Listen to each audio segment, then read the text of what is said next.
So, and it's something we're actually going to talk about as the later classes unfold. The question is, how do you stop yourself from falling prey to a pathologized sense of meaning? And I think one of the answers to that is don't lie. Because what you're hoping is that your nervous system is sufficiently healthy and well programmed so that what it reads out to you is reliable.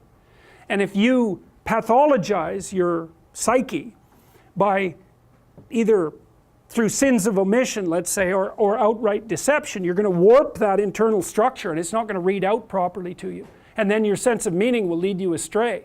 So like one of the reasons for speaking the truth, I shouldn't say that because you don't know how to speak the truth, but you do know how not to lie.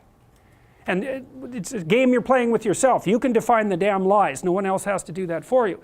You try not to utter falsehoods because you warp your neurological structure by doing so, and then it will read out pathologically, and then if you rely on it to guide you, it will run you right off a cliff. So that's why there's a moral element to this, is if you're going to rely on your sense of meaning, make sure that you don't pollute the mechanism.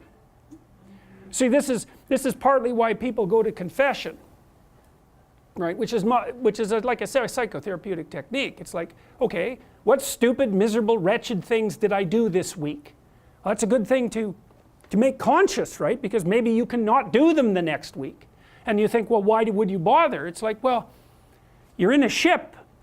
It's sailing across the stormy seas. If you're hacking holes in it with a pickaxe, you should probably pay attention to that before you sink. So it's a good idea to keep what you're doing that's stupid in mind so that you can stop doing it.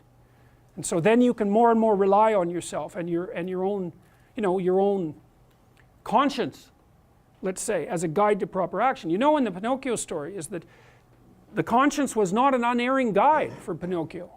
It had to learn.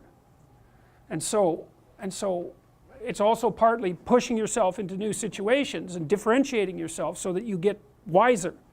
And so it's courage as well as truth. Those might be the two. There's more. Beauty, courage, truth, the fundamental virtues. Yeah. Why be virtuous? That's the question. It's so that you can bear the suffering of life without becoming corrupt. Right? It's practical.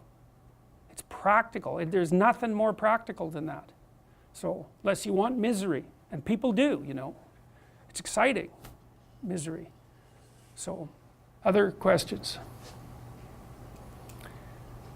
All right then. See you next Wednesday.